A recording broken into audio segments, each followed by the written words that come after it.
Bismillahirrahmanirrahim. Innal hamdalillah nahmaduhu wa nasta'inuhu wa nastaghfiruh wa na'udzu billahi min shururi anfusina wa min sayyiati a'malina. May yahdihillahu fala mudhillalah wa may yudlil fala hadiyalah. Asyhadu an la ilaha illallah wahdahu la syarikalah wa asyhadu anna Muhammadan abduhu wa rasuluhu, amma ba'd. Fa inna asdaqal hadithi kitabullah wa khairul hadi hadi Muhammadin sallallahu alaihi wa ala alihi wa sallam, wa syarrul umuri muhdatsatuha fa inna kulla muhdatsatin bid'ah wa kulla bid'atin dhalalah wa kulla dhalalatin finnar. Ma'asyiral muslimin, ayyuhal ikhwah yang saya muliakan, malam hari ini kita kembali membacakan aqidah Ahlus Sunnah wal Jamaah yang diriwayatkan oleh Al-Imam Al-Barbahari, atau yang disampaikan oleh Al-Imam Al-Barbahari, semoga Allah merahmati beliau, dalam kitabnya yang sangat dikenal oleh para ulama, yaitu Syarhus Sunnah. Kita di bab penjelasan tentang at-tahdzir minal bid'ah sigaruha wa kibaruha, peringatan keras dari permasalahan bid'ah, tidak mengenal baik itu bid'ah yang kecil apatah lagi bid'ah yang besar. Al-Imam rahimahullah, beliau mengatakan, wahdhar sigarul muhdatsati minal umur, awaslah engkau dari hal-hal yang kecil dari bid'ah itu. Fa inna sigarul bid'ah ta'udu hatta tasira kibaran, karena sesungguhnya bid'ah yang kecil itu dia akan berubah menjadi bid'ah yang besar. Atau tidaklah bid'ah yang besar itu kecuali berasal dari yang kecil. Wa kadzalika kullu bid'atin uhditsat fi hadhihi al-ummah, demikian pula bid'ah yang terjadi pada umat ini, kana awwaluha saghiran yusbihul haqq, tadinya kecil, dia menyerupai al-haq. Fattaru bidzalika man dakhala fiha, maka orang-orang terjerembab, tertipu serta masuk dalam bid'ah tersebut. Tsumma lam yastati' al-khuruj minha, kemudian ia tidak sanggup untuk keluar dari bid'ah itu. Fa'azumat wa sarat dinan yudanu biha, maka bid'ah itu menjadi besar dan menjadi sebuah agama bagi orang tersebut yang ia beragama dengannya. Fa khalafas siratal mustaqim, maka akibatnya ia telah menyelisihi atau keluar dari as-siratal mustaqim. Fa kharaja minal Islam, dan dia keluar dari agama Islam. Ini poin yang pertama. Kita ringkaskan menjadi berapa poin? 2. Kemudian poin yang kedua, fanzur rahimakallah, kullu man sami'ta kalamahu min ahli zamanik khasah, kullaman sami'ta kalamahu min ahli zamanik khasah, lihatlah oleh engkau setiap orang yang engkau dengar perkataannya, yang ia hidup semasa denganmu, Fala ta'jalanna, jangan kau terburu-buru mengambilnya, mempercayainya. Wala tadkhulanna fi syai'in minhu hatta tas'al wa tandur, sampai kau memeriksanya, menelitinya. Adakah perkataan orang tersebut telah diucapkan oleh salah seorang para sahabat Rasulullah sallallahu alaihi wasallam radhiyallahu anhum, atau ahadun minal ulama, atau adakah perkataan orang itu selaras dengan yang dijelaskan oleh para ulama? Kalau engkau mengetahui hujjahnya dari perkataan orang itu, fatamassak bih, maka terimalah, peganglah ia. Wala tujawizu li syai'in, jangan kau tinggalkan pendapat tersebut, serta jangan kau pilih pendapat yang selainnya yang mengakibatkan kau akan terjerumus pada neraka. Kemudian kita menjelaskan di Sabtu pekan yang lalu definisi dari bid'ah yang kita nukil dari Al-Imam Asy-Syatibi rahimahullah. Kemudian di pekan yang lalu kita terhenti ketika membacakan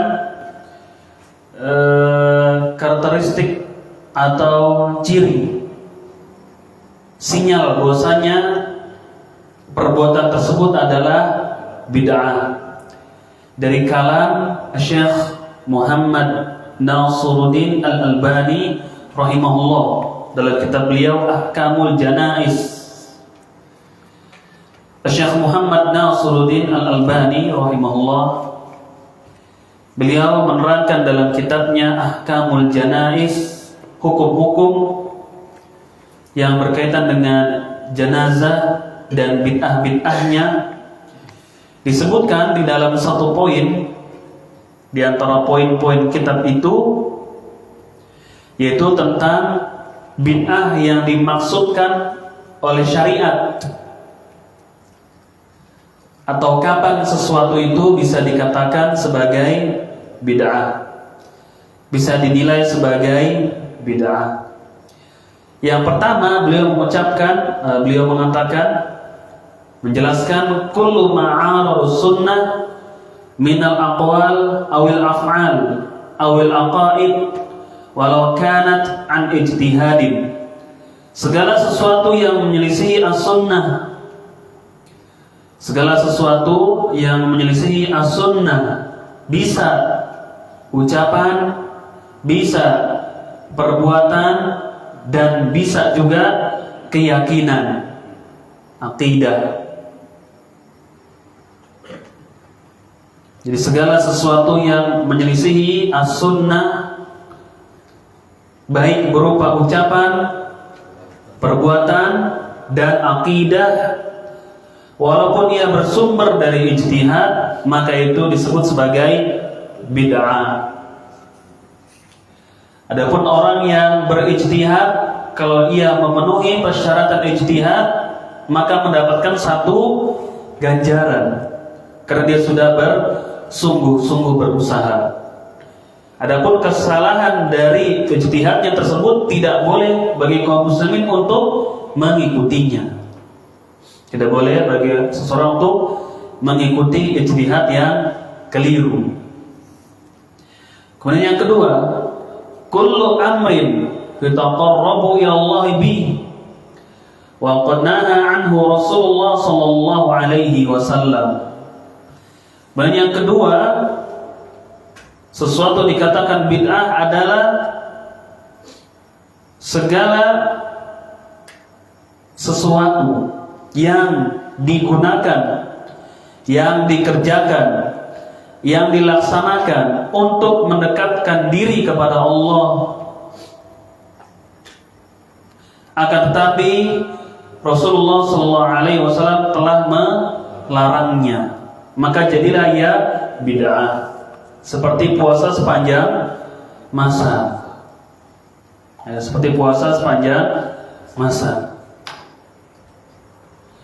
Atau misalkan ada orang tidak menikah dengan tujuan untuk beribadah, ini dilarang dalam agama Islam, maka jadilah ia bid'ah kalau diamalkan. Kemudian yang keberapa ini? Yang ketiga. Aduh, itu nggak dijebak. Kullu amrin la yumkinu ayyushra'a illa bin nasin aw tawqifin wala nafsu alaihi fahuwa bid'ah illa ma kana an sahabiyin taqarrara dzalika al-'amalu minhu duna nakirin. Yang ketiga, sesuatu yang tidak mungkin disyariatkan melainkan dengan dalil, atau suatu ibadah yang tidak mungkin disyariatkan kecuali berdasarkan dalil. Namun tidak ada dalil di dalamnya. Dalam menerangkan hal tersebut diperintahkan atau tidaknya. Fahuwa bid'ah, maka itu adalah bid'ah. Jadi segala sesuatu atau suatu ibadah yang tidak mungkin ibadah itu disyariatkan melainkan dengan dalil, dengan hujjah, baik dari Al-Quran atau As-Sunnah. Namun itu tidak ada nasnya, tidak ada dalilnya, maka ibadah tersebut adalah sebuah kebid'ahan. Kecuali mungkin kalau bersumber dari sahabat dan tidak ada yang mengingkarinya. Kalau bersumber dari sahabat namun tidak ada sahabat yang lain yang mengingkarinya, maka dia termasuk dari sunnah.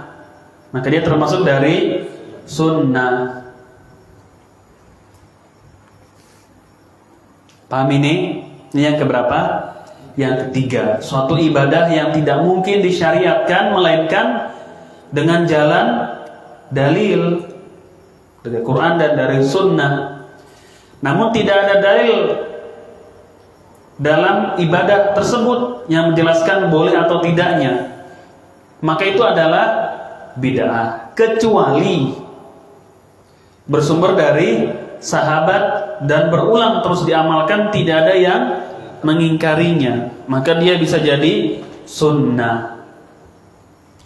Karena tidak mungkin para sahabat itu bersatu di atas kesesatan.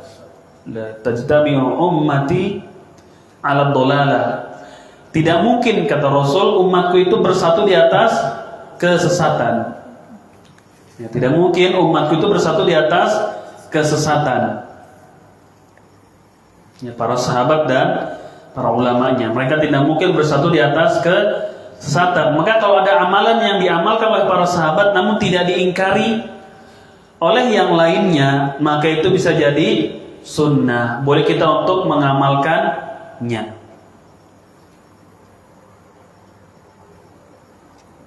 Kemudian yang keempat,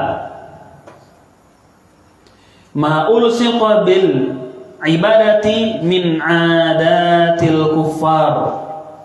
Apa yang keempat?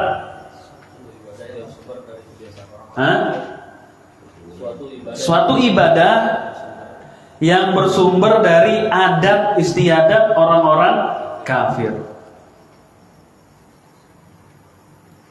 Suatu ibadah atau kebiasaan yang bersumber dari orang-orang kafir, maka jadilah ia bid'ah. Seperti orang kafir, mereka beribadah dengan nyanyi-nyanyi, sambil bernyanyi. Paham? Orang kafir mereka beribadah sambil menyanyi. Kemudian muslimin mengikuti, menyanyi pun tapi dalam rangka beribadah, maka itu jadi bid'ah. Karena itu adat istiadat orang-orang kafir. Seperti mereka merayakan, memperingati hari yang mereka anggap sebagai kelahiran. Hari kelahiran kalau mereka Isa Al-Masih, mereka merayakannya. Hari kelahiran Isa Al-Masih itu kan adat orang-orang kafir. Itu kan adat kebiasaan orang-orang kafir. Kenaikan ini, kenaikan itu biasa diyakini dan diamalkan oleh orang-orang kafir. Lalu muslimin juga mengikuti, memperingati hari lahir Nabi Shallallahu Alaihi Wasallam, maka ia jadi apa? Antum yang ngomong ya, bid'ah. Maka dia jadi bid'ah. Karena itu bersumber dari adat istiadat orang kafir. Yang mereka biasa memang memperingati hari raya ini dan hari raya itu, kenaikan ini dan kenaikan itu, hari lahirnya Isa bin Maryam menurut persangkaan mereka. Walaupun terjadi khilaf di kalangan mereka sendiri juga. Nah, kaum muslimin mengikuti itu, maka jadilah bid'ah. Adat orang kafir merayakan tahun baru. Betul, itu adat orang-orang kafir. Mereka biasa merayakan tahun baru. Lalu muslimin juga ikut merayakan tahun barunya, baik tahun baru Masehi atau tahun baru Hijriyah. Maka jadilah ia bid'ah. Maka jadilah ia bid'ah.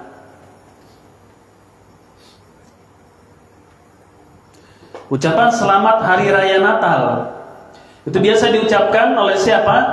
Orang-orang kafir. Si muslimin mengikutinya, maka bisa jatuh kepada bid'ah. Itu ucapan yang bid'ah, tidak pernah dikenal atau diucapkan oleh para salaf terdahulunya, para sahabat nggak pernah.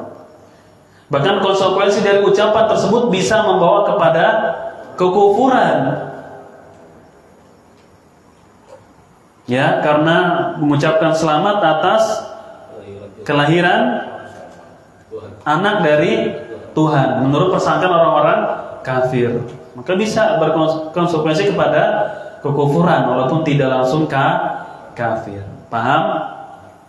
Ya, banyak mungkin ada istiadat orang kafir yang lain, lalu kaum muslimin mengikutinya, maka itu jadilah sebagai bid'ah. Ada contoh yang lain? Biasa apa orang kafir? Adat istiadat mereka. Nah, itu contoh di sini itu. Nah, kita ikut di hari raya yang disebutkan tadi itu. Maka jadilah ya bid'ah juga. Bahkan bisa membawa kepada kesyirikan kalau kita bahas dari asal usul acara tersebut tadi. Kemudian yang keberapa ini? Yang kelima sekarang. Ma nasu ala istihbabi ba'dul ulama la siyamal mutaakhirin minhum wala dalila alaihi. Oh, ini banyak ini. Yang kelima ini banyak sekali. Ya atau tidak? Banyak sekali yang kelima ini. Betul tidak? Iya, belum tahu.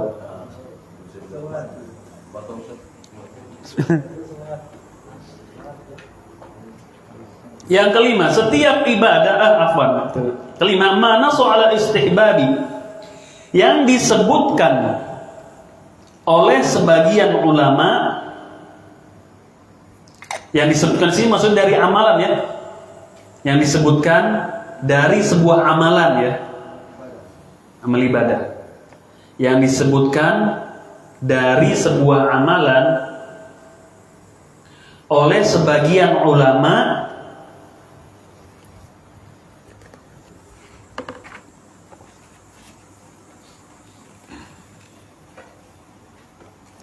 akan kesunahannya atau disukai. Kesunahannya atau disukai. Ribet nggak? Tadi gimana awalnya? Awalnya bagaimana? Setiap ibadah yang disebutkan dari sebuah amalan oleh sebagian ulama akan kesunahannya disukai kalau kita ngamalin ini dan itu. Misalnya ada ulama mengatakan kalau ingin seperti ini maka kerjakanlah ini dan itu. Paham nggak? Ngerti nggak? Itu contohnya. Kalau kamu ingin lancar jodoh maka bacalah ini dan ini. Kalau anaknya ingin ganteng maka bacalah surat Al-Fil misalkan. Surat Yusuf apa kan? Kalau ada kasus seperti ini, paham nggak? Mengerti kan? Sekarang sebagian ulama mengatakan kalau ingin safar baca ini dan itu. Itu disukai oleh mereka baca ini dan itu. Paham ini? Sudah, usah paham, usah lanjut. Ya, wala dalil alaihi, dan tidak ada dalil atas perbuatan tersebut. Tadi koma tuh, cocoknya dikasih koma. Ya, tapi tidak ada dalilnya, atau dan tidak ada dalil atas perbuatan tersebut. Nuqtah, titik.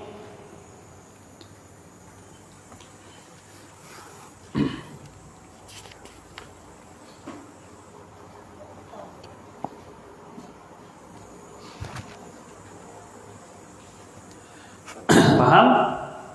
Kemana Baik?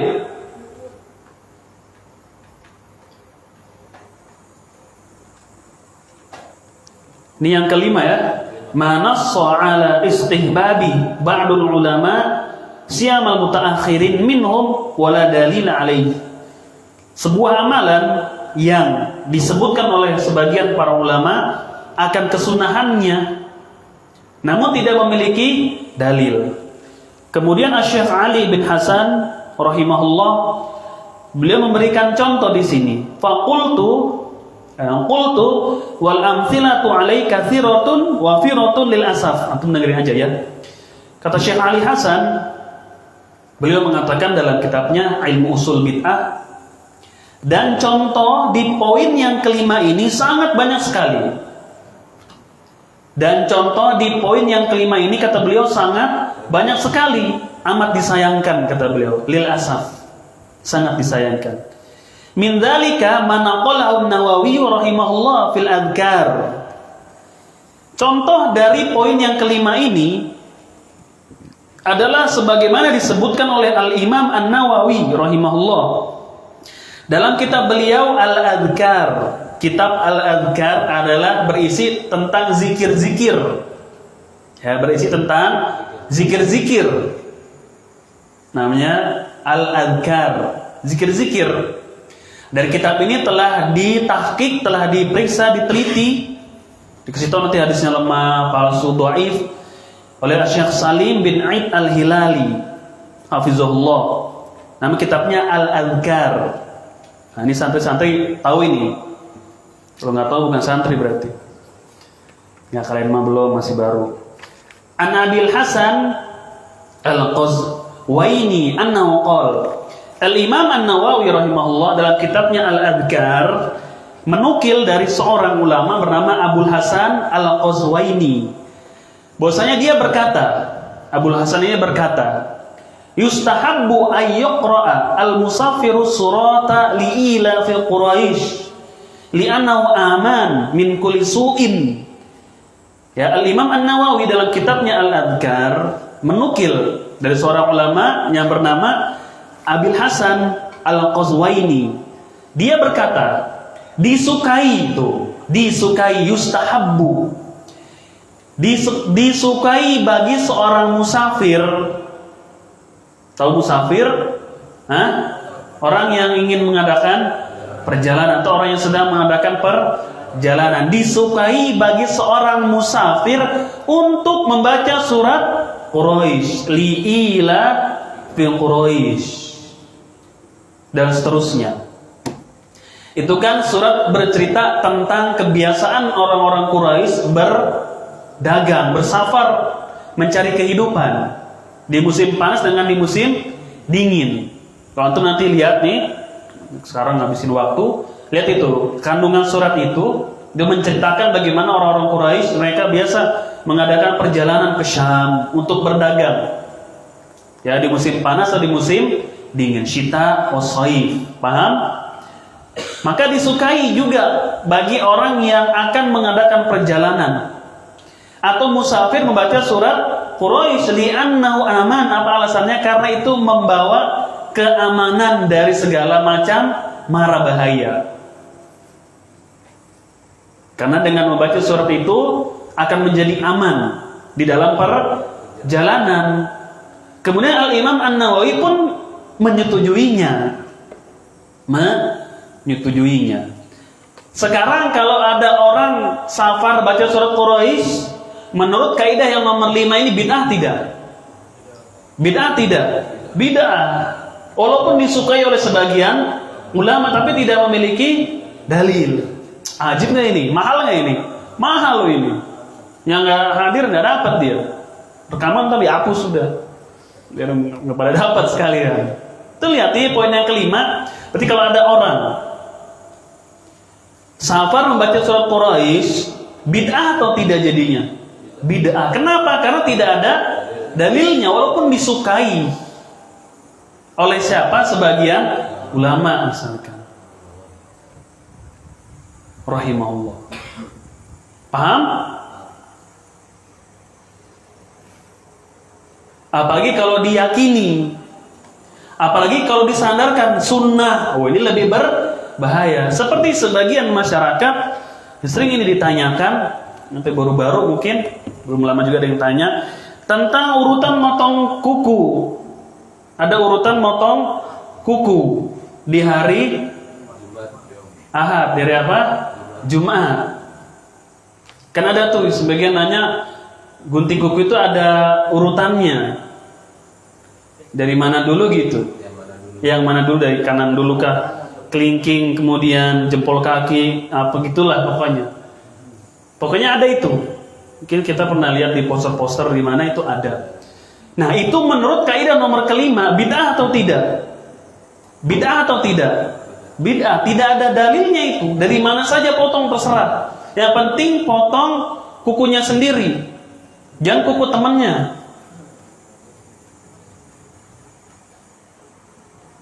Walaupun disukai oleh sebagian ulama misalkan. Ini kan cara potong-potong kuku seperti itu yang meriwayatkannya Al-Imam Al-Ghazali dalam kitabnya Ihya Ulumuddin. Ihya Ulumuddin itu ya. Walaupun disebutkan oleh beliau, tapi kalau tidak ada dalilnya, jadi bid'ah atau tidak? Jadi bid'ah. Apalagi kalau disandarkan kepada Nabi Shallallahu Alaihi Wasallam, sangat berbahaya lagi, sangat berbahaya sekali. Sebenarnya disampaikan hal yang seperti ini bentuk kebencian kepada kaum muslimin atau kasih sayang kita kepada mereka? Kasih sayang kita kepada mereka. Kita nggak ingin mereka itu keliru dalam mengamalkan ibadahnya. Ini bentuk kasih sayang, bukan bentuk kebencian kita kepada mereka. Justru dengan dakwah seperti ini memberitahukan kepada mereka agar mereka bisa mengerti, paham, tahu. Bukan bentuk kebencian kita kepada mereka, tidak. Ini bentuk kasih sayang. Dijelaskan masalah bid'ah ini bukan berarti membid'ah-bid'ahkan orang lain, merasa dirinya paling benar sendiri. Tidak. Kita menjelaskan yang hak, mana yang sunnah, mana yang bid'ah. Dan tidak setiap orang yang melakukan kebid'ahan boleh kita cap dia sebagai tukang bid'ah atau ahli bid'ah. Kan enggak. Neraka kan tidak seperti itu. Nah, sama seperti misalkan tentang jihad. Dulu pernah diusulkan kalau bisa di buku-buku sekolah jangan dibahas permasalahan jihad. Justru itu keliru. Harus dijelaskan permasalahan jihad agar terang, jelas. Mana jihad yang syar'i, mana jihad yang asal-asalan. Yang penting di dalam menjelaskan masalah jihad itu sesuai dengan apa yang dijelaskan oleh para ulama, berdasarkan dalil-dalil dan seterusnya. Dari situ baru nanti umat Islam bisa mengetahui mana jihad yang asli, mana jihad yang aslu. Justru jangan ditutup, dijelaskan di mimbar-mimbar jihad yang syar'i, rukunnya, syaratnya, kapan jadi gugur, bagi siapa saja yang boleh, siapa saja yang tidak boleh. Itu harus dijelaskan agar menjadi terang. Oh, jelas, jadi orang tahu ternyata perbuatan tersebut yang dikatakan jihad itu tidak benar karena seperti dan seperti ini. Sama juga dengan permasalahan bid'ah ini. Justru semakin dijelaskan semakin panas, semakin diusir. Semakin dijelaskan justru semakin orang bisa jelas, bisa paham, mengerti. Dan orang yang menjelaskan bid'ah itu kan tidak memaksa orang agar mereka langsung meninggalkan bid'ahnya. Coba kalau kita berpikir dengan pikiran yang jernih. Kalau pikiran yang kotor, beli Baiklin aja udah, rendam tuh otaknya biar jernih. Tahu Baiklin? Kalau kita berpikir dengan pemikiran apa yang jernih, otak kita yang lapang, kita kan tidak pernah memaksa orang untuk meninggalkan kebid'ahannya. Paksa gitu.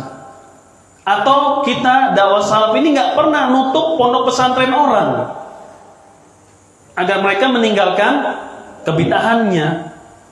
Sama juga dakwah salaf ini kan nggak pernah nutup masjid orang agar mereka meninggalkan kebid'ahannya. Sama juga dakwah salaf juga kan nggak pernah menghalang-halangi perizinan sekolah orang agar mereka meninggalkan bid'ahnya. Nggak pernah seperti itu. Tidak pernah memaksa orang lain untuk meninggalkan bid'ahnya. Kita hanya menyampaikan. Faman syaa falyu'min wa man syaa falyakfur. Allah saja mengatakan siapa yang ingin beriman silakan dia beriman. Siapa yang ingin kafir silakan dia kafir. Kita nggak pernah memaksa orang. Justru mereka lah yang teriak-teriak toleransi, yang biasa menutup aktivitas dakwah salaf ini. Kita tidak pernah memaksa orang untuk tidak melakukan hal-hal yang bid'ah itu. Berhenti, pokoknya nggak boleh besok. Jangan tutup, nanti sekolah kamu saya tutup. Nggak pernah seperti itu. Justru mereka lah yang memaksa kita ikut bersama mereka itu. Adapun mengatakan bid'ah itu sesat, itu memang konsekuensi. Memang nas yang mengatakan bid'ah itu sesat. Masa bid'ah mau kita bilang hak benar nggak apa-apa, santai aja dibawa santai, boleh nggak apa-apa, sorga bidadarinya 20. Masa mau kita bilang seperti itu?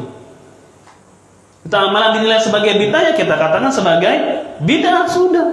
Tapi kan praktek kita dalam menjelaskan bid'ah juga sama orangnya nggak kita pukul, nggak kita paksa, nggak kita apain lagi, tidak.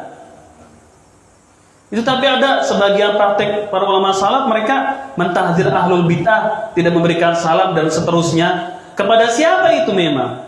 Awam muslimin yang tidak mengerti atau tokoh-tokohnya? Sudah ditegakkan hujah atau belum? Itu kan ada perinciannya. Betul tidak? Di zaman apa mereka hidup? Yang kuat sunnahnya atau bid'ahnya? Dan siapa yang mentahdzir itu? Berpengaruh atau tidaknya, ada lagi pembahasannya, tidak sembarangan. Paham tidak? Kan seperti itu. Kalau mereka ingin berpikir jernih. Kalau tidak ingin berpikir jernih ya silakan beli Baiklin. Rendam dari kepalanya situ biar bersih. Celing. Ini poin yang keberapa? Yang kelima.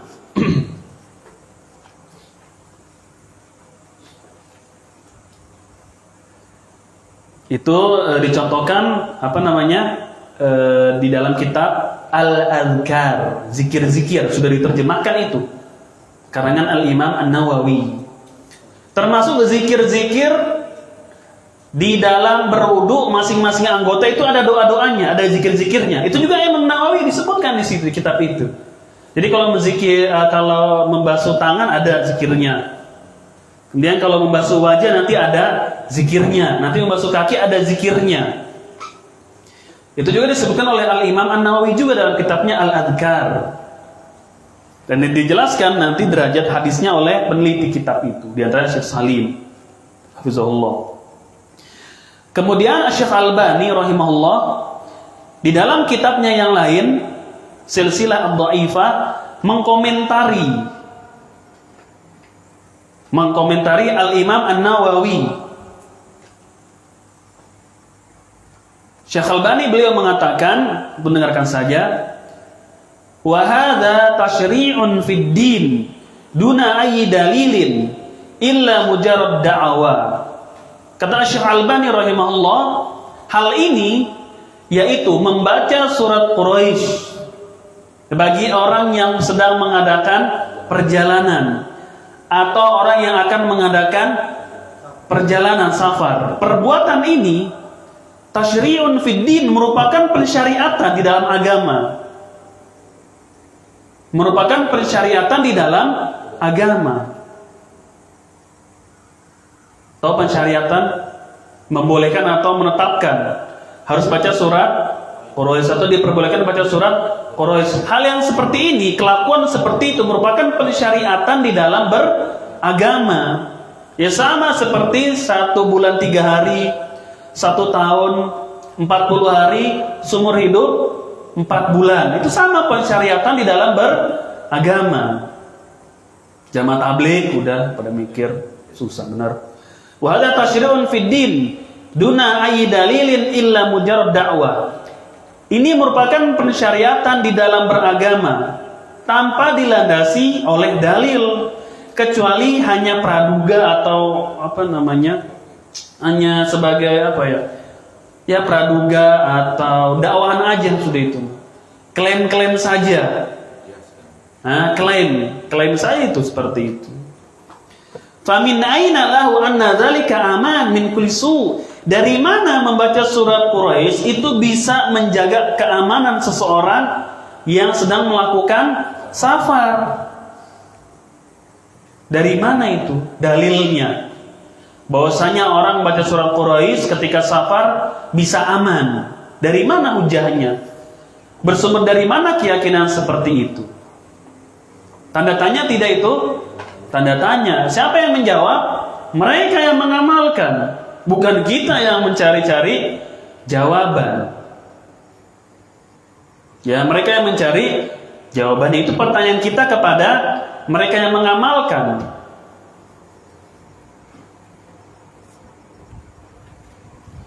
Seperti orang mengamalkan suatu amalan, kita yang bertanya kepada mereka mana dalilnya. Kita nanya mana hujahnya, dalilnya apa, sandarannya apa? Dari Quran atau dari sunnah.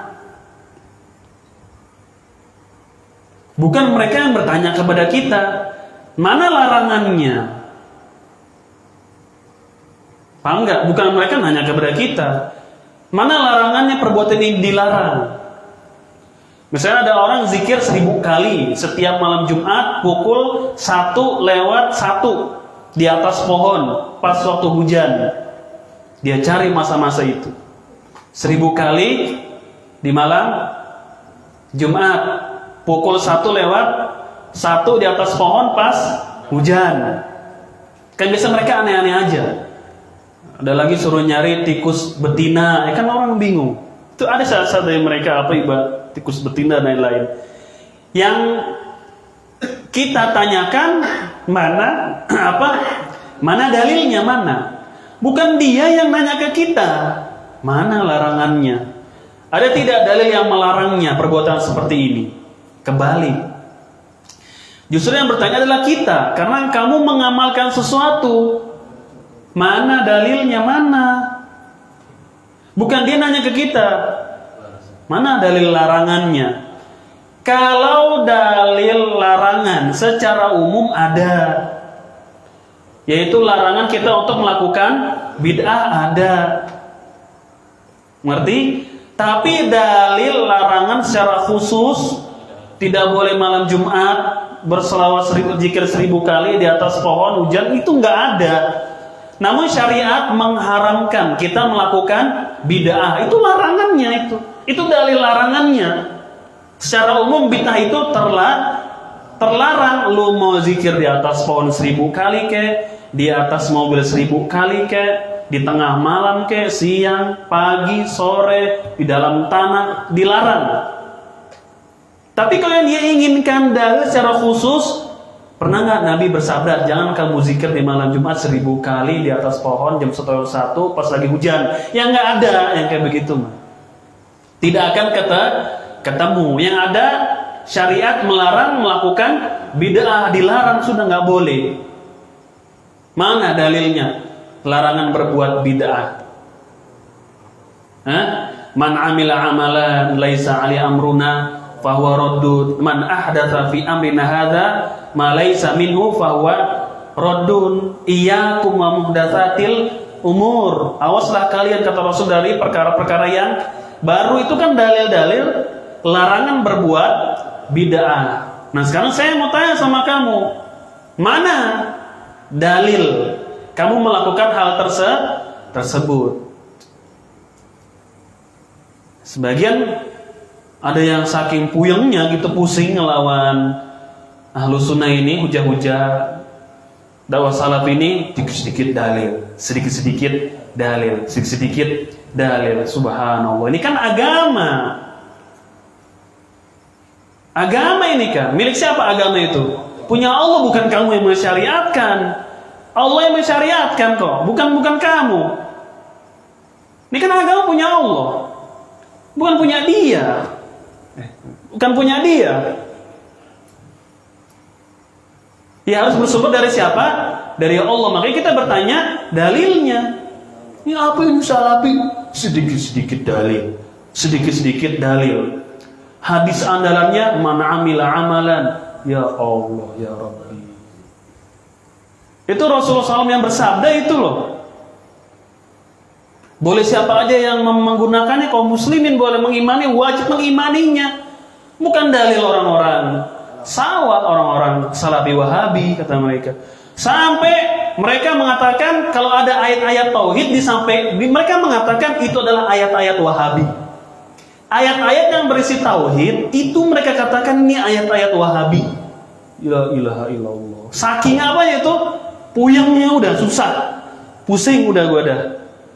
Sampai ayat-ayat yang memberitakan tauhid, larang kesyirikan disebut mereka ayat-ayat wahabi. Karena saking seringnya para ulama sunnah, para penuntut ilmunya, para pelajar dan awamnya menyampaikan ayat-ayat itu, wajib mentauhidkan siapa? Allah Azza wa Jalla. Sampai mereka mengatakan itu ayat wahabi. Itu saking sentimen sekali ayat wahabi. Ya Allah, dalil mereka man amila amalan tuh. Sentimen sekali kalian. Masa ada ayat wahabi? Paham nggak? Sampai dikatakan itu ayat-ayat wahabi. Hadis-hadis yang seperti ini disebut hadis-hadis wahabi lagi. Kan sering itu wahabi kan? Tapi masjidnya mah wahabi.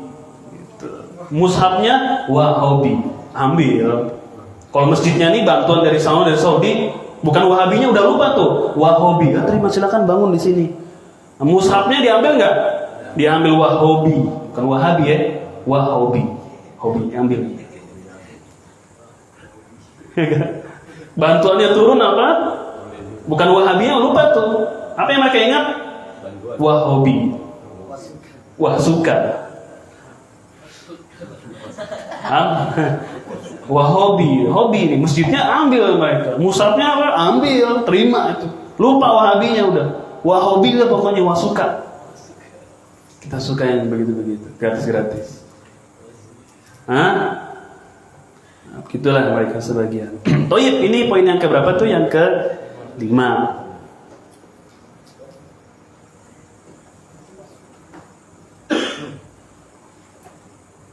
Panjang lagi dijelaskan masalah tadi perbuatan Al-Imam An-Nawawi dalam kitab Al-Adhkar. Di sini ada keterangan dari sebagian ulama lagi yang mengkomentari. Ini kita bacakan. Yang ke-6 berarti. Yang ke-6. Kullu ibadatin lam ta'ti kaifiyatuha illa fi haditsin dha'if au maudu'. Setiap ibadah yang tidak dijelaskan tata caranya, setiap ibadah yang tidak dijelaskan tata caranya, melainkan melalui hadis yang dhaif atau palsu. Setiap ibadah yang tidak dijelaskan tata caranya, maksudnya bagaimana melaksanakannya ini nggak dijelaskan, melainkan melalui hadis yang dhaif atau palsu, titik, maka itu adalah bid'ah.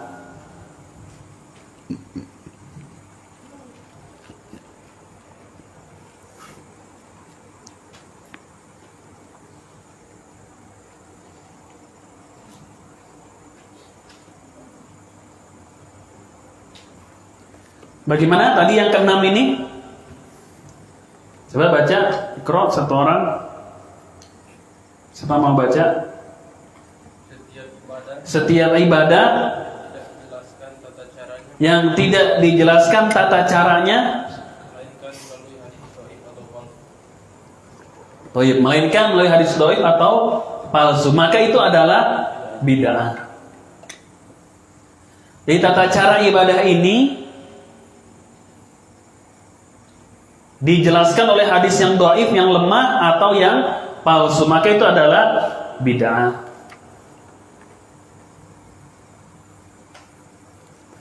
Contohnya di sini disebutkan oleh Syekh Ali Hasan Ibn Abdul Hamid rahimahullah, beliau mengatakan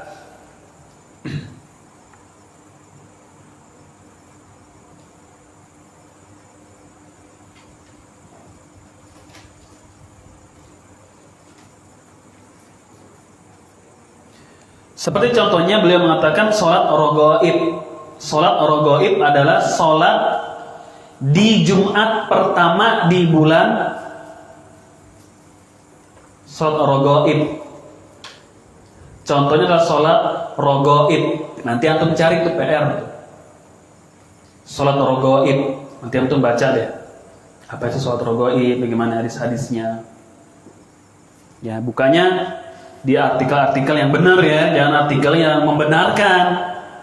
Udah yang ngaji lagi Sabtu depan, sesat sana ada itu. Ya sono deh, ribet.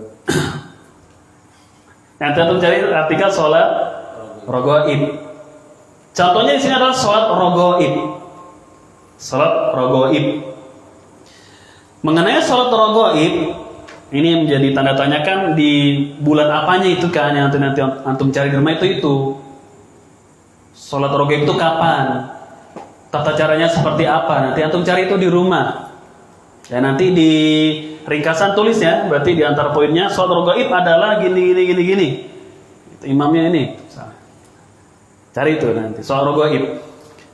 Para ulama menjelaskan tentang sholat raghaib, di antaranya Al-Imam As-Suyuti dalam kitabnya Al-Amru bil Ittiba' wan Nahyu 'anil Ibtida'. Al-Imam As-Suyuti i'lam rahimakallah anna ta'zima hadzal yaum wa hadhihi laila innama uhditha. Kata Al-Imam As-Suyuti, ketahuilah wahai hamba Allah, sesungguhnya membesarkan, memuliakan hari itu, nanti hari yang antum cari itu, ya, di malam itu merupakan bid'ah. Memuliakan hari itu dan di malam itu merupakan bid'ah. Nanti antum tahu tuh hari itu maksudnya kapan, dan malam itu maksudnya malam apa gitu, di bulan apa. Itu adalah bid'ah. Jadi menghidupkan malam ini itu adalah bid'ah. Ya, sholat raghaib. Tayyib. Kemudian Syekh Al-Albani beliau rahimahullah dalam kitabnya beliau yang lain Hajjatul Wada', perpisahan Rasul sallallahu alaihi wasallam dalam melaksanakan ibadah haji terakhir. Syekh Al-Albani belum menjelaskan tentang bagaimana sih pandangan para ulama tentang hadis lemah. Ya, boleh tidak dia dijadikan sandaran untuk beribadah? Beliau mengatakan, wa ahaditsu dha'ifah la yajuzul ihtijaju biha wa la nisbatuha ila Nabi sallallahu alaihi wasallam wa mithlu hadza la yajuzul amal bihi indana wa huwa madhhabun jama'atin min ahli ilm kami Taimiyah wa ghairi. Syekh Al-Albani beliau menjelaskan, antum dengar saja baik-baik, hadis-hadis lemah dhaif itu tidak boleh digunakan untuk membenarkan sebuah ibadah atau membenarkan sebuah ucapan atau membenarkan sebuah keyakinan. Nggak bisa dipakai hadis lemah itu. Itu yang pertama. Kemudian yang kedua, tidak boleh dinisbahkan, tidak boleh disandarkan kepada Rasulullah Sallallahu Alaihi Wasallam. Jadi hadis lemah nggak bisa digunakan untuk membenarkan sebuah amalan, dan dia tidak boleh disandarkan kepada Rasulullah Sallallahu Alaihi Wasallam. Itu ringkasnya itu, jangan dipanjangin. Kalau mau cari aja sendiri nanti. Wa mithlu hadza la yajuz al-amal bihi indana. Maka mengamalkan hadis lemah itu tidak bisa menurut kami. Dan menurut jumhur mayoritas para ulama seperti Ibnu Taimiyah dan yang lainnya, Bukhari, Imam Ahmad dan lain-lain itu. Mereka tidak memperbolehkan menggunakan hadis lemah untuk membenarkan sebuah amalan. Ya, kecuali memang hadis lemah bisa digunakan untuk menjelaskan keutamaan fadilah amal. Keutamaan sebagian amalan itu bisa digunakan hadis lemah, tapi ada hadis yang sahihnya. Ada sumbernya yang sahih dulu. Ini cuma sebagai apa sih namanya, penguat aja. Intinya mah nggak bersandar di situ, tapi kepada hadis yang sahihnya. Paham? Tapi hadis lemah ini nggak boleh digunakan untuk menentukan hukum, dia nggak bisa, nggak boleh. Apalagi dalam permasalahan akidah, lebih nggak boleh lagi. Dia hanya bisa membantu mendukung keutamaan dari sebuah amalan dengan syarat amal tersebut memang telah didasari oleh hadis yang sahihnya. Sebenarnya itu yang cukup buat kita. Kita udah kenyang dengan hadis sahih. Jadi bahasa kasarnya sudah ada hadis sahih udah kenyang lah buat kita. Nggak usah nyari yang lain gitu. Ngerti nggak? Kita udah makan nih. Makan makanan inti udah cukup buat kita, nggak perlu lagi kita beli kacang, gorengan, nggak perlu udah. Walaupun itu kalau ada juga tidak bisa membantu sama sekali kan, paling cuma melengkapi berapa persen dari perut kita doang. Intinya makanan pokok itulah yang mengenyangkan kita. Intinya hadis sahih itulah yang sudah cukup buat kita. Adapun penguat-penguat ini ada dia atau tidak ada dia nggak jadi masalah sudah. Paham itu ya kata Syalbani tadi. Kemudian saya langsung ini aja deh, langsung terjemahnya. Hadis-hadis palsu, ini beda lagi. Ini hadis-hadis palsu. Ada hadis lemah, ada hadis palsu. Hadis palsu termasuk dari hadis-hadis lemah, keluarga besarnya juga. Hadis palsu itu keluarga besar dari hadis lemah. Cuma kalau palsu itu bobrok banget, sangat bobrok. Ada yang lebih parah lagi, hadis yang la aslalahu, tidak ada asal usulnya. Tidak ada asal usulnya, itu hadisnya buntung. Buntung tau nggak? Buntung itu nggak ada yang meriwayatkan rawi-rawinya, nggak ada. Dia cuma tersebar saja di lisan-lisan manusia. Buntung. Kan kalau hadis itu kan ada mata rantainya ya. Dari siapa? Dari sanadnya itu. Tapi kalau hadis tidak ada asal usulnya, itu nggak ada sanadnya, buntung. Ya, makanya disebut oleh sebagian ulama hadis qimatul matan fis sanad.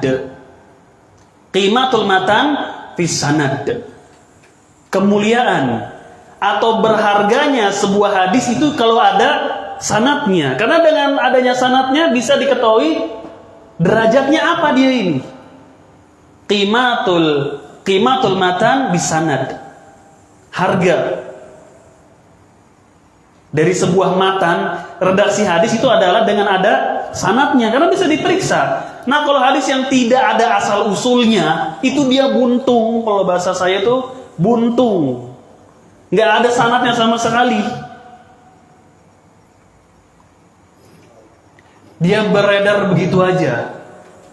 Nanti ada sebab-sebab mengapa hadis-hadis palsu itu tersebar, ada sebab-sebabnya. Antum nggak perlu lah, belum perlu. Tapi kalau hadis dhaif, hadis palsu itu masih ada, rawinya masih ada, bisa diperiksa. Hadis palsu masih ada, hadis lemah juga ada, perawi-perawinya masih ada. Tapi kalau hadis tidak ada asal usulnya itu buntung. Dan hadis-hadis yang tidak ada asal usulnya dalam kitab Ihya Ulumuddin itu 900-an. Atau kitab Ihya Ulumuddin karangan Al-Imam Al-Ghazali rahimahullah itu 900-an. Hadisnya itu buntung, nggak ada sanadnya. Maka jangan sembarangan kita membaca kitab Ihya Ulumuddin. Jangan tahu-tahu langsung diamalkan saja di situ. Karena banyak hadis-hadis yang tidak ada asal usulnya 900-an. Belum hadis yang palsunya, belum hadis yang lemahnya. Itu baru yang nggak ada asal usulnya itu. 900-an. Bukan kata saya nih. Kata Al-Imam Subki, salah seorang ulama Syafi'iyah, 900-an. Dia mencari Ihya Ulumuddin itu hadis-hadisnya ada 900 lebih yang tidak ada asal usulnya. Nanti bapak-bapak kalau pengen tahu bagaimana sih kedudukan kitab Ihya Ulumuddin di kaum muslimin, buka lagi deh, baca lagi deh. Buka aja artikel tentang apa itu kitab Ihya Ulumuddin dan kedudukannya di sisi kaum muslimin misalkan. Itu banyak digandrungi, banyak dibaca oleh sebagian pondok-pondok pesantren. Dan sudah banyak diterjemahkan. Sudah banyak diterjemahkan terjemahan kitab Ihya Ulumuddin. Banyak sudah terjemahkan. Ya, dan banyak para ulama belakangan juga peduli terhadap kitab ini. Mereka ada yang meringkas kitab Ihya Ulumuddin, diringkas. Karena itu ada nasihat-nasihat dari Al-Imam Al-Ghazali yang nggak mungkin kita buang, manfaat. Itu sudah diringkas, dirapihin. Dibuang-buang itu yang palsunya dibuang. Banyak kitab-kitab yang meringkas Ihya Ulumuddin ini. Toib, dan kalau yang kita baca terjemahan ini, kitab Ihya Ulumuddin itu sudah diperiksa hadis-hadisnya. Jadi nanti di bawahnya itu ada doif, paslu, tidak ada asal usulnya, sahih, hasan dan seterusnya. Sudah ada itu. Ya, sudah ada footnote, catatan kakinya. Telah diteliti oleh guru dari Al-Hafidz Ibnu Hajar, namanya Al-Imam Al-Iraqi. Al-Imam Al-Iraqi itu gurunya Ibnu Hajar. Ibnu Hajar kan ahli hadis tuh. Ini gurunya. Dia memeriksa itu kitab Ihya Ulumuddin. Jadi kalau kita baca terjemahannya itu biasanya sudah ada. Nanti misalnya di nomor 43, nanti ada catatan kaki di bawahnya sahih gitu. Itu adalah jerih payah dari Al-Imam Al-Iraqi rahimahullah, guru dari Al-Hafidz Ibnu Hajar. Kata Syekh Albani, kita kembali ke sini, ke kitab. Hadis-hadis palsu aula aslalaha, atau hadis-hadis yang tidak ada asal usulnya. Tahu ya perbedaan antara hadis palsu dengan hadis tidak ada hadis palsu dengan hadis tidak ada asal usulnya. Khafiyah amruha ala ba'dil fuqaha, tersembunyi, banyak tidak diketahui oleh para ahli fikih. Ya, banyak tidak diketahui oleh para ahli fikih. Hadis-hadis apa ini? Palsu dan tidak ada asal usulnya. Itu tersembunyi bagi mereka. Jarang mereka tahu itu. Makanya para ahli fikih ini sangat membutuhkan ahli hadisnya, sangat perlu. Paham? Ahli fikih itu kalau kata kita dokter yang memberikan obat. Tapi ahli hadis itu apotekernya dia. Apotekernya ini yang nulis obat ini bisa dikasih pada pasien, boleh. Yang obat-obat yang ini jangan, ini udah kadaluarsa semua. Atau ini kurang bagus. Itu apoteker kan yang di belakang itu. Makanya kalau ada kecelakaan, mati orang karena salah obat, semuanya diperiksa kan? Betul tidak? Yang memberikan obatnya siapa? Yang apotekernya kan memberikan itu kepada dokter-dokter ini. Dokter kan beli aja udah.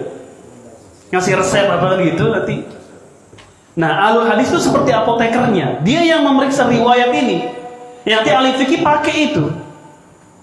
Mereka menjelaskan sebuah hukum, nanti diturunkan hadisnya. Kan kalau buku-buku fikih seperti ini, masih sanggup kira-kira ya? Masih kuat kan? Buku fikih, buku genre fikih seperti fikih muyasar.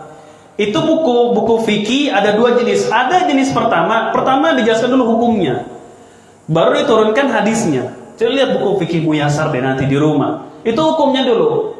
Terlarang memakai bejana dari emas. Itu kan hukumnya, nggak boleh, terlarang kan? Baru diturunkan apa? Dalilnya baru hadisnya. Paham? Itu genre buku fikih seperti itu yang pertama. Ada genre buku fikih yang kedua disebutnya fiqhul hadis. Hadisnya dulu, baru nanti fikihnya. Hadisnya dulu, baru nanti fikihnya. Hadisnya dulu, baru nanti fikihnya. Ada yang fikihnya dulu, baru hadisnya. Hukumnya dulu, baru nanti hadisnya disebutkan. Ada yang hadisnya dulu, baru nanti fikihnya, hukumnya disebut. Dari hadis ini bahwasanya demikian dan demikian.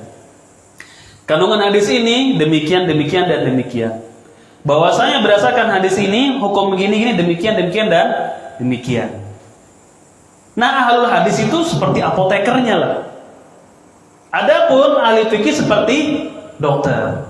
Ustaz, saya boleh nggak minum khamar? Nggak boleh.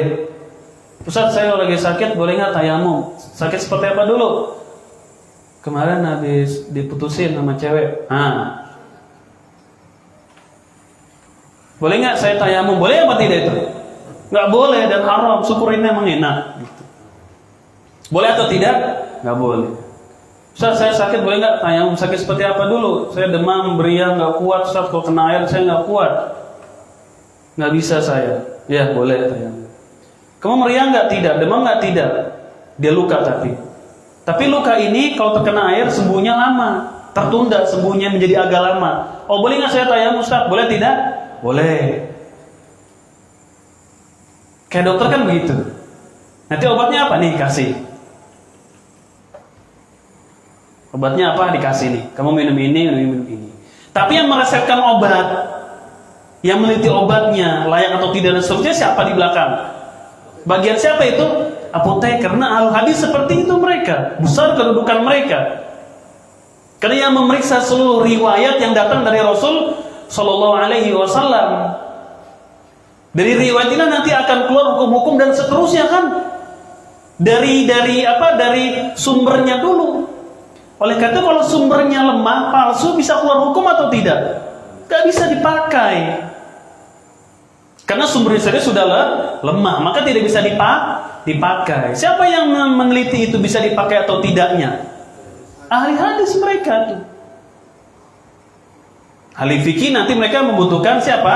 Ahli hadis. Paham tidak? Itu kedudukan mereka sangat besar dan tinggi sekali. Dan hadis-hadis palsu lemah kata Syekh Al-Albani itu tersembunyi bagi sebagian ahli fikih, tersembunyi bagi sebagian ahli fikih. Wa banau 'alaiha ahkaman, lalu mereka membangun dari hadis-hadis itu sebuah hukum. Bahaya nggak itu? Bahaya. Lalu mereka ahli fikih ini membangun dari hadis-hadis lemah itu sebuah hukum, di antaranya salat raghaib. Dikatakanlah ada sholat raghaib berdasarkan hadis-hadis yang lemah tadi itu.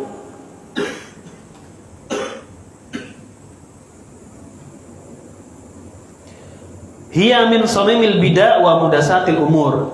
Ini lemahnya seseorang dalam pengetahuan ilmu hadis, palsu dan seterusnya, termasuk sebab-sebab terjadi kebid'ahan. Ini lemahnya seseorang dalam mengetahui derajat sebuah hadis dan seterusnya merupakan sebab dari timbulnya kebid'ahan. Ini poin yang keberapa ini? Keenam ya. Setiap ibadah yang tidak dijelaskan tata caranya melainkan dari jalur hadis yang lemah atau palsu, maka dia adalah bid'ah. Contohnya adalah sholat raghaib. Sholat raghaib. Nanti untuk mencari sholat raghaib dengan kedudukan kitab Ihya Ulumuddin yang membaca itu. Bagaimana kitab itu di sisi kaum muslimin. Dan bagaimana perkataan para ulama terhadap kitab tersebut. Ada pertanyaan? Silakan.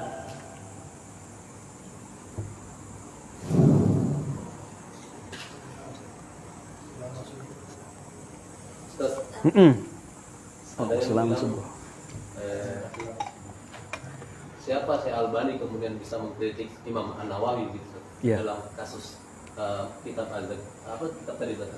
Iya. Al-Adhkar, zikir. Kan ada yang berpendapat begitu, Ustaz. Iya. Imam Nawawi kan sudah ulama sekarang gitu, ulama terbelakang.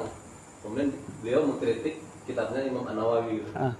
Kan jauh, Ustaz. Ilmunya kan jauh gitu. Ada kan yang berpendapat. Itu gimana menanggapinya? Ya, toyib. Dunia mengkritik di kalangan para ulama secara khusus dan sama kaum muslim itu hal yang biasa. Itu yang pertama.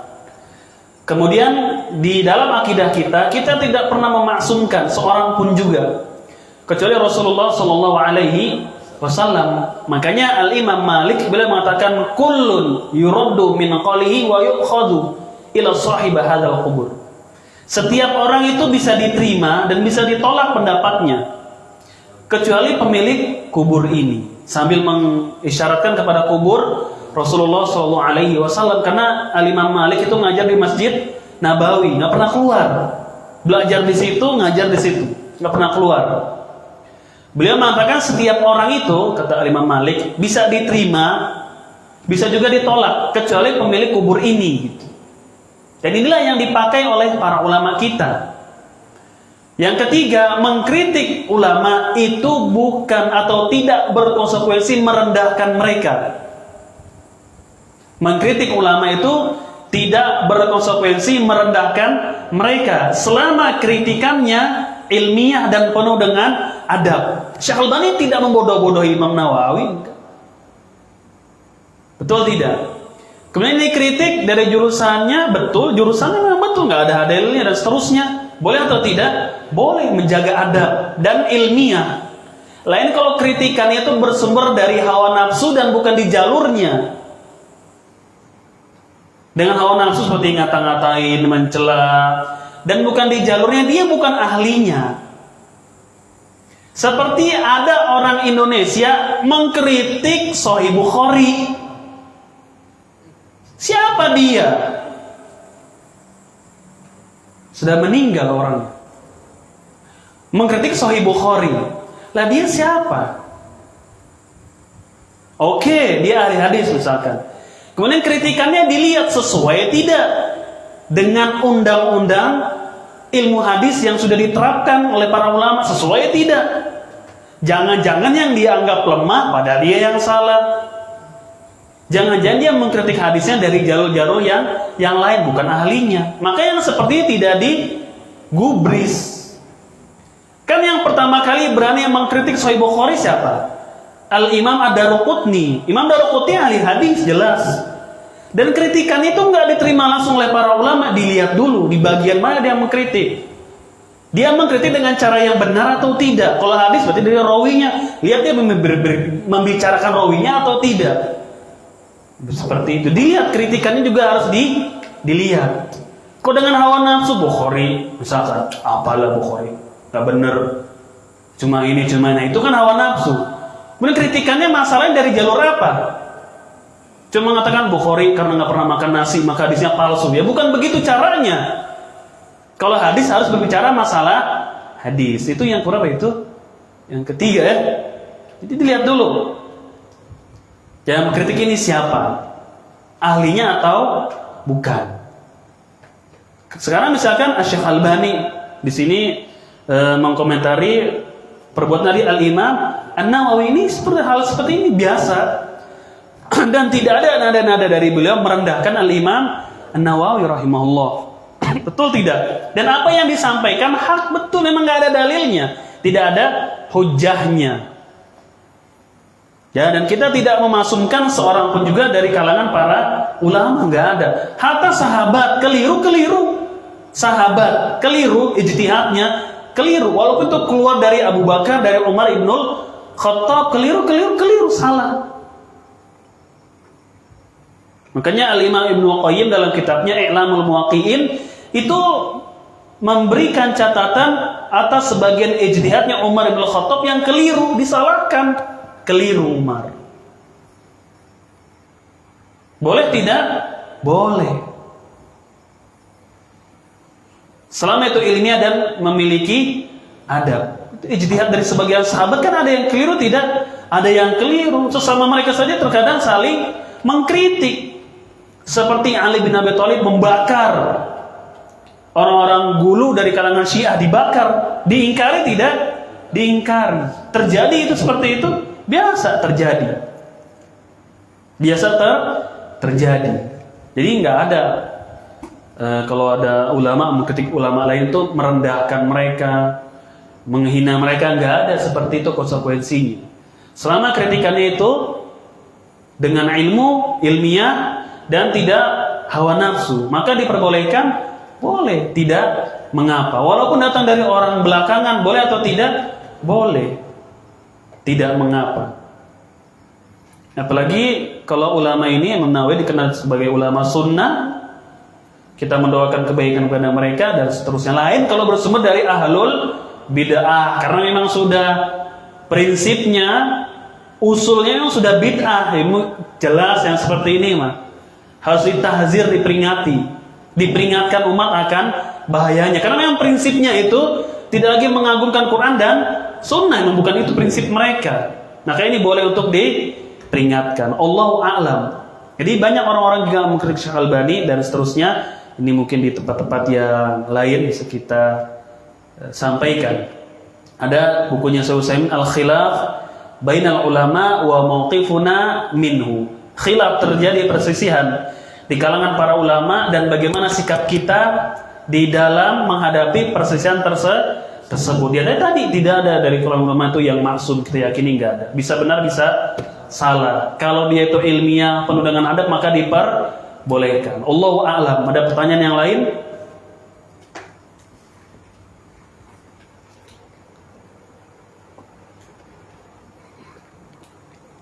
Poin yang ke-6 ini ya.